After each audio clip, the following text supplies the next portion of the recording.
Suis-je ce que mon passé a fait de moi? La politique échappe-t-elle à l'exigence de vérité? Le respect de tout être vivant est-il un devoir moral? Les 685 000 candidats au bac ont planché sur la traditionnelle épreuve de philosophie qui donne le coup d'envoi de la saison 2015. Ils pouvaient également choisir de commenter des textes de Spinoza, Tocqueville et Cicéron en fonction des séries. Les épreuves écrites du bac se poursuivront jusqu'au 24 juin, résultat le 7 juillet. Le prélèvement à la source de l'impôt sur le revenu est en marche. Les ministres des Finances et du Budget ont donné le top départ de la réforme en Conseil des ministres. Ce dispositif, pratiqué dans la plupart des pays d'Europe et dont le chef de l'État a fait un cheval de bataille personnel, doit être mis en place d'ici 2018. Son introduction en France est irréversible, assure Michel Sapin.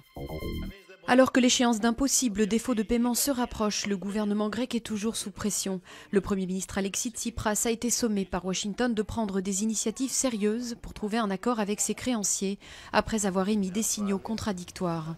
Depuis plusieurs semaines, les autorités d'Athènes ne parviennent pas à s'entendre avec leurs créanciers sur un train de réforme économique qui permettrait le déblocage d'une nouvelle tranche de prêt, vitale pour le pays.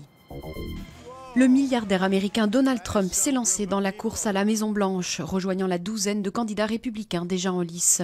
Ce conservateur haut en couleur qui a bâti sa fortune dans l'immobilier est très célèbre aux États-Unis où il est surnommé le Donald.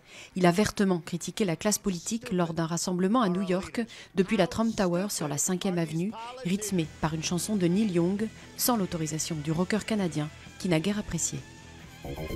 Après 40 années d'attente, Golden State a remporté face à Cleveland la finale de NBA, le championnat de basket américain. Les Warriors de la franchise californienne, meilleure équipe de la saison, dont le dernier titre remontait à 1975, ont réussi à terrasser 4 victoires à 2 les Cleveland Cavaliers et le meilleur joueur du monde, LeBron James.